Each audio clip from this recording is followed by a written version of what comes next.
My husband collapsed at our golden anniversary party. In the ambulance, he grabbed my hand and whispered, "I need to tell you about Rachel and the kids before it's too late." I thought he was delirious from the heart attack. Then his phone rang. The caller ID said Rachel, home. When I answered, a woman's voice said, "Is my husband okay?" That's how I discovered my marriage was a fraud. I'm Dorothy Chambers, and I'm 72 years old. For 50 years, I thought I knew my husband Robert better than anyone in the world. We met when I was 22 and he was 24, married 6 months later, and built what I believed was a solid, honest life together. We raised 3 children, weathered financial struggles, celebrated grandchildren, and grew old together with the comfortable intimacy that comes from 5 decades of shared history. Or so I thought. But this story isn't about the 50 years I thought we had. It's about the 32 years he spent living a completely separate life I knew nothing about. And it's about the phone call that shattered everything I believed about my marriage, my husband, and myself. Let me take you back to the moment when everything I knew became a lie.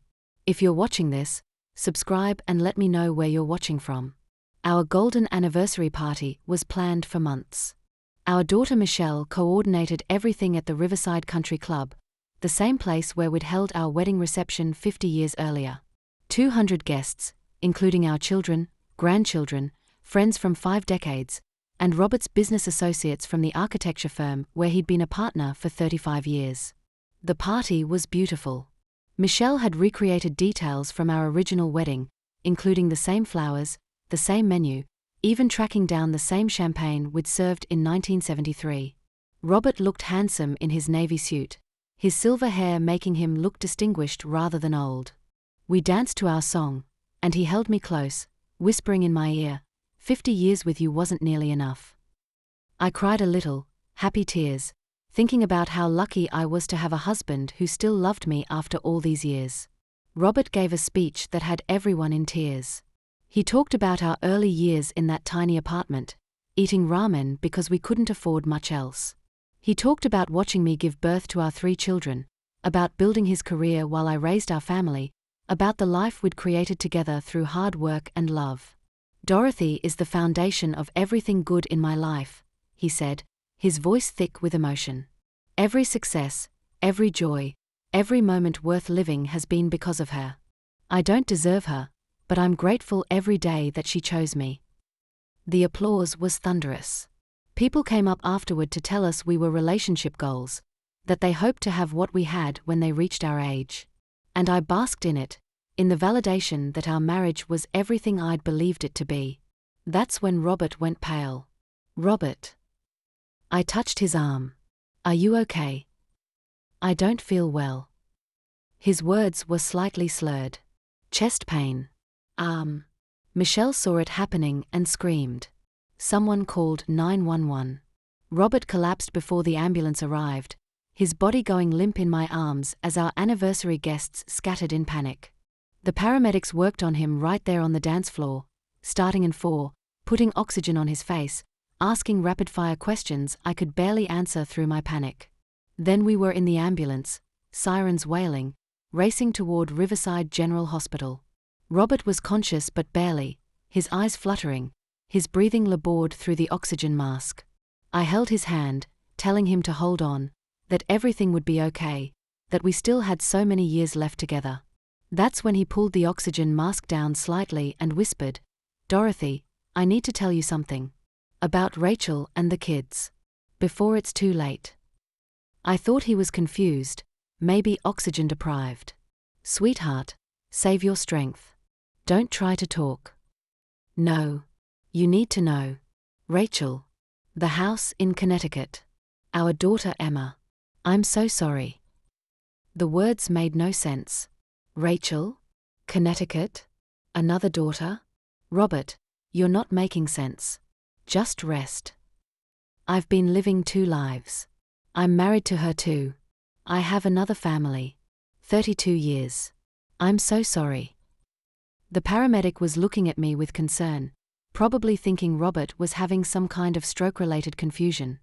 But his eyes were clear, desperate, pleading for understanding. "Sir, You need to keep the oxygen on, the paramedic said, adjusting the mask back over Robert's face. That's when Robert's phone rang in his jacket pocket. I pulled it out automatically, planning to silence it, but the caller ID stopped me cold. Rachel, home. My hands shook as I stared at the screen. Then, without thinking, I answered. Hello. Oh, thank God. The woman's voice was frantic, younger than mine, unfamiliar. I've been trying to reach Robert for an hour. His smartwatch sent an alert that his heart rate was dangerously high. Is he okay? Can I talk to my husband? My husband. The words hung in the air like poison. The paramedic was focused on Robert's vitals, adjusting something on the floor. The ambulance siren drowned out my thoughts. But those two words echoed louder than anything else. Who is this? My voice came out flat, dead. This is Rachel, Robert's wife. Who is this? Why do you have his phone? Oh God, is he dead? His wife. I looked at Robert, who was watching me with an expression I'd never seen before. Not confusion. Not delirium. Guilt. Pure, absolute guilt. I'm Dorothy, Robert's actual wife of 50 years. Who the hell are you? The silence on the other end was so complete I thought she'd hung up. Then, quietly, oh no. Oh God, no. He said he'd tell you. He promised he'd tell you before. She stopped. Before what? Before he died. He has stage 4 pancreatic cancer. 6 months to live, maybe less. He promised he'd tell you about me, about Emma, about everything. He said you deserved to know the truth before the end. The ambulance pulled into the hospital emergency bay. Paramedics were opening the doors, pulling out the gurney. Robert was being wheeled away, and I stood frozen, phone still pressed to my ear, listening to a stranger tell me my husband was dying and had been living a completely separate life for over 3 decades. I need to go, I said numbly. Wait. Dorothy, please. I know this is horrible, but Robert is my husband too. I need to know if he's going to survive. I need to. I hung up and followed my dying husband into the emergency room, my mind unable to process what had just happened. The next hours were a blur of medical procedures, tests, consultations. Robert had suffered a major heart attack, complicated by the advanced cancer he'd apparently been hiding from me. The doctors said he was stable but critical. They wanted to keep him in ICU, start treatment, discuss options. Does he have any other medical conditions we should know about? A doctor asked, reviewing charts. Apparently, he has stage 4 pancreatic cancer that I knew nothing about. The doctor's expression shifted to confusion. According to his medical records at Hartford Memorial, he was diagnosed 4 months ago. You weren't informed. Hartford Memorial? We live in Riverside. Our doctor is here. These records show regular treatment at Hartford Memorial for the past 4 months, including chemotherapy sessions every Tuesday. Tuesday. Robert's standing business development meetings that had been happening for years. Every Tuesday, he left at 8 a.m. and returned around 6 p.m. I'd never questioned it. I asked to see the records. The doctors hesitated, citing privacy laws, but I was his wife, his medical power of attorney. They showed me. Emergency contact, Rachel Chambers. Relationship, spouse. Next of kin, Emma Chambers. Relationship, daughter. Insurance, secondary policy through his firm, billing address in Hartford, Connecticut. My husband had a completely separate medical identity. A separate life. A separate family. Michelle arrived at the hospital around midnight, her face streaked with tears. Mom, what's happening? They said Dad's going to be okay, but you look like someone died. Your father has been married to another woman for 32 years. They have a daughter. He's been living in Connecticut with them while telling me he was on business trips. Michelle stared at me like I'd lost my mind. That's not possible. Dad travels for work, but he's home most nights. He's with us for holidays, family dinners, everything. Except Tuesdays. And every other weekend when he had those out-of-town clients. and the weeks he spent at conferences. Michelle, he's been living 2 complete lives. She sat down heavily in the waiting room chair. There has to be an explanation. There is. It's called bigamy, and it's been going on since before you graduated college. Over the next week, while Robert remained in ICU fighting for his life, I did what any wife would do. I investigated. I hired a private investigator named Marcus Webb who specialized in infidelity cases. What he found made me physically sick. Robert Chambers maintained 2 complete identities. In Riverside, he was my husband, father to Michelle, Daniel, and Rebecca, grandfather to 5 grandchildren, pillar of the community, senior partner at Chambers & Amp, Associates Architecture. In Hartford, Connecticut, he was also Robert Chambers, husband to Rachel Morrison, who'd kept her maiden name professionally, father to Emma Chambers, homeowner at 447 Maple Street, active member of St. Timothy's Episcopal Church. Marcus's report was devastatingly thorough. Robert had purchased the Hartford house in 1991, 32 years ago. Rachel Morrison was an attorney he'd met through work. She'd gotten pregnant, they'd had a ceremony, not legally binding since he was already married to me, and he'd been supporting both families ever since.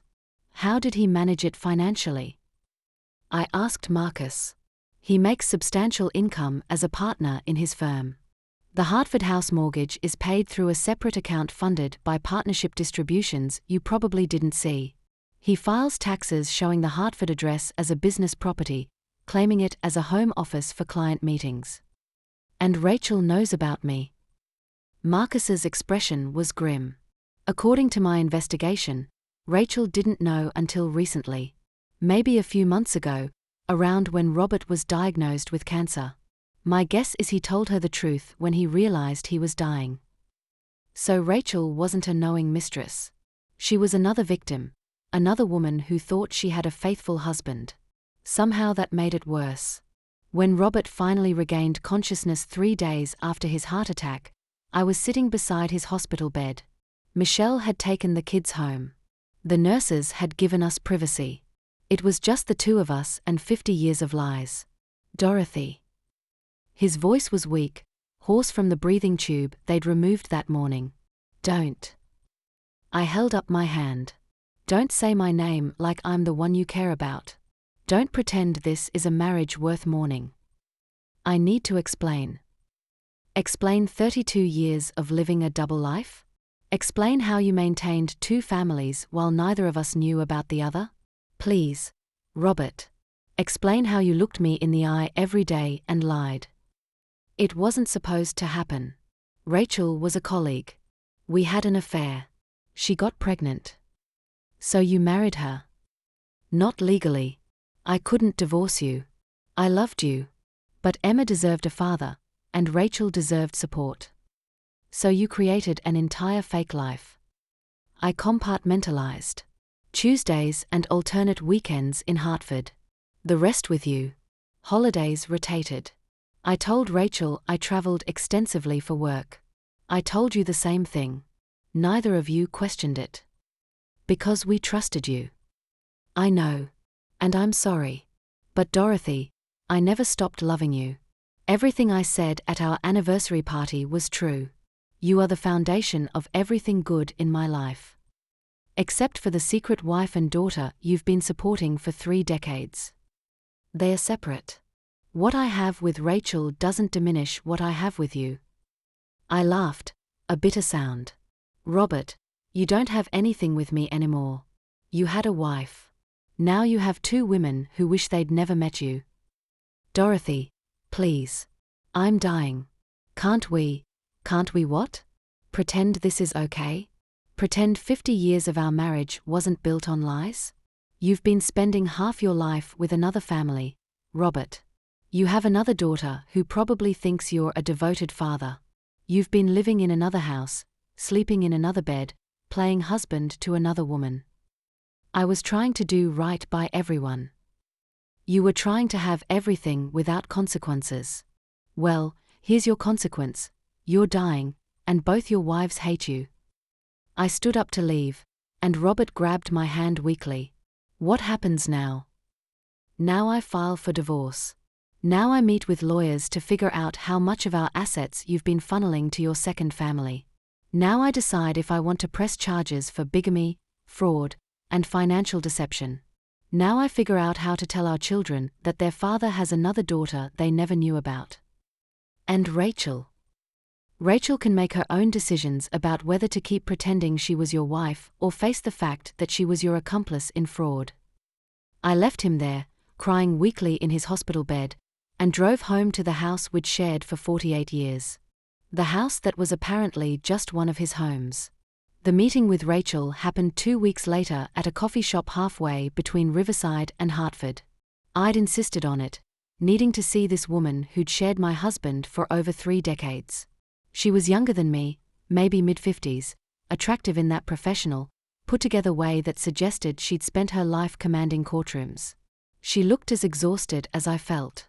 Dorothy. She stood when I approached, uncertain whether to offer a handshake. We settled for awkward nods. Rachel.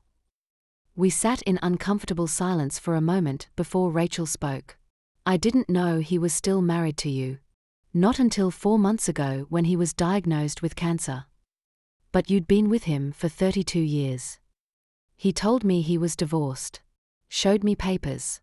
I never questioned it because why would I? We had a life together. A daughter. A home.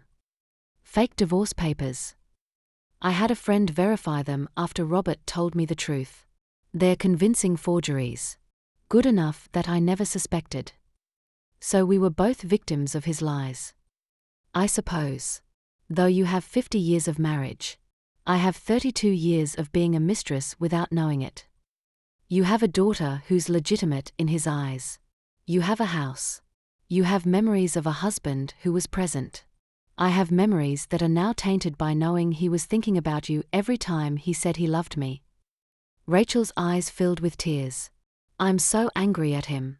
But he's dying, and Emma wants to see him. She's devastated. He's been a good father to her. He's been a good father to my 3 children too. Apparently he's very good at compartmentalizing. What do you want from me, Dorothy? Apology. Acknowledgement that I helped destroy your marriage. I want to know how he did it. How he managed 2 families without either of us catching on. Rachel pulled out a folder. I've been trying to understand that myself. Here's what I've figured out. Over the next hour, she walked me through the logistics of Robert's double life. The separate bank accounts funded by partnership distributions. The Hartford house purchased through an LLC to avoid my name appearing on documents. The careful scheduling that kept his 2 lives from overlapping. Tuesdays were my days, Rachel said. He'd come Monday evening, stay Tuesday, leave Wednesday morning. Alternate weekends. 2 weeks in July. Christmas Eve. Christmas Eve. My voice broke. He was with you on Christmas Eve. He said he had to meet clients. Every year. I thought it was dedication to his career. He was with us Christmas Day. Spent Christmas Eve saying he had to finish year-end work at the office. He was with Emma and me, playing Santa, putting presents under the tree. Being a father. I thought about all those Christmas Eves, Robert returning home late, tired but happy, telling me about the difficult clients he'd dealt with. He'd been playing father to another daughter, creating Christmas memories with another family. I can't forgive him, I said finally. Even if he's dying. I can't forgive 50 years of lies. Neither can I. But Emma wants to say goodbye to her father. Would you be willing to share his remaining time so she can? I thought about Emma, this daughter I'd never known existed. 29 years old according to Rachel, a teacher, engaged to be married next spring. She'd grown up thinking Robert was her devoted father, not knowing he had another family across the state. I need to meet her first, I said. I need to see this other daughter. The meeting happened at Rachel's house in Hartford.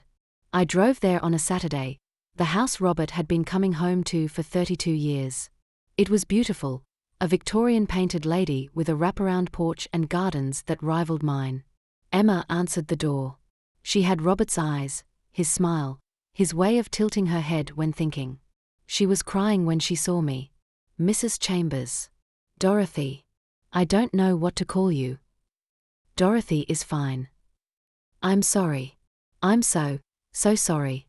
I didn't know about you. About your children. I thought I was his only daughter. You're not responsible for your father's choices. But I benefited from them. This house, my education, everything. It was all built on lies. We sat in Rachel's living room, and I looked at the photos on the mantel. Robert at Emma's graduation. Robert at Emma's engagement party. Robert playing with what looked like Emma's fiancé's nephew. A whole life documented in photographs I'd never been part of. Tell me about him, I said. Tell me about the father you knew. Emma talked for an hour about Robert. About how he taught her to ride a bike, helped with homework, showed up to every school play and recital. About how he was always there when she needed him, always supportive, always loving. It was the same father my children had known. Robert had somehow managed to be fully present for both families, to give both sets of children the same devoted father. The organizational skills required were staggering. He's asking to see you, Emma said finally. At hospice. He's been moved there for end-of-life care. I know. Will you come? I know you're angry, and you have every right to be. But he's dying, and I think he needs to see both families before he goes. Both families. The phrase hung in the air like an indictment. I visited Robert at hospice the next day. He looked smaller, frailer, the cancer eating away at him faster than the heart attack damage. Rachel was there with Emma. My children, Michelle, Daniel, and Rebecca, had arrived earlier but left when they realized Rachel and Emma were coming. I can't do this, Michelle had said, her face streaked with tears. I can't sit in a room with Dad's other family and pretend this is normal. So I sat between Robert's two lives, the wife of 50 years and the partner of 32, while our dying husband tried to apologize. I was selfish, Robert whispered, his voice barely audible. I wanted everything. Both families. Both lives. I told myself I was doing the honorable thing, supporting Emma, being a father. But the truth is I was just too weak to choose. So I chose both, and I hurt everyone. Why didn't you just divorce me? I asked. If you loved Rachel enough to build a life with her, why not end ours? Because I loved you too. I know that doesn't make sense. But Dorothy, our 50 years were real. Every moment, every memory, every time I said I loved you, it was true. But you were also saying it to Rachel. Yes. Rachel spoke up, her voice hard. Robert, you don't get to make this better. You don't get a deathbed redemption where everyone forgives you. You destroyed two families because you were too selfish to be honest with either of us. I know. And now Emma has to live with knowing her father was a liar. Dorothy's children have to live with it too. We all have to carry your shame. I'm sorry. Sorry doesn't fix this. Robert died 3 days later. Heart failure complicated by cancer, the doctors said. His body just gave up, worn out from maintaining two lives. The funeral was complicated. We held one service in Riverside and one in Hartford, keeping his two families separate even in death. Michelle said she couldn't bear to share his funeral with that woman and her daughter. Rachel said Emma was too fragile to face the family that had been prioritized over them. So Robert got 2 funerals, 2 sets of mourners, 2 families crying over his casket. In death, like in life, he had everything he wanted. The will reading revealed more betrayal. Robert had left me the Riverside house and 60% of his assets. Rachel received the Hartford house and 40%. He tried to be fair, splitting his estate between his 2 lives. But Emma wasn't mentioned in the will at all. Because legally, she wasn't his daughter. She was Rachel's daughter, born of an affair, with no legal claim to his estate. He told me he'd taken care of it, Rachel said when I called to tell her. He said Emma was protected in the will. He lied to you about that too. I could hear her crying on the other end. What do we do? I'm setting up a trust for Emma, I said. using part of my inheritance. She deserves something from the father who lied to her for 29 years. You don't have to do that. Yes, I do. Because unlike Robert, I can actually do the right thing. If you're watching this, subscribe and let me know where you're watching from. It's been a year since Robert died. A year since I learned my 50-year marriage was a fraud. I've sold the Riverside house, the one filled with memories I can no longer trust, and bought a condo downtown. Michelle, Daniel, and Rebecca are slowly processing their father's betrayal, though Rebecca still refuses to acknowledge Emma exists. Emma and I meet for coffee once a month. We are not mother and daughter, but we've formed something like friendship, two people bonded by being Robert's victims. She tells me about her wedding planning, and I offer advice from the perspective of a woman who thought she knew what marriage was. Rachel and I aren't friends. The wound is too deep. But we email occasionally, coordinating Emma's trust, making sure the financial pieces Robert left behind are properly managed. Last week, Michelle asked me if I regretted marrying Robert. If I wished I could go back and choose differently. No, I said, surprising myself. Because then I wouldn't have you, Daniel, and Rebecca. You're the good things that came from 50 years of lies. You're what makes it all worth enduring. Even knowing he betrayed you the entire time. Even knowing that. Because love isn't erased by lies. It's just complicated by them. I'm 73 now. I have 3 children, 5 grandchildren, and enough money to live comfortably for the rest of my days.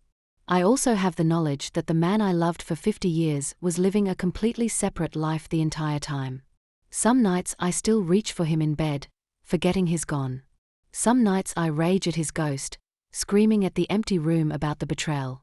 And some nights I just cry, mourning not the man he was, but the man I thought he was. That man never existed. He was a convenient fiction Robert created to keep both his families happy while he lived exactly the life he wanted. But I existed. Dorothy, who loved faithfully for 50 years. Dorothy, who raised 3 children and believed in her marriage. Dorothy, who stood beside her husband through everything, not knowing he was dividing that loyalty between 2 families. I existed. And that's something Robert's lies can't take away from me. Thanks for listening. Don't forget to subscribe and feel free to share your story in the comments.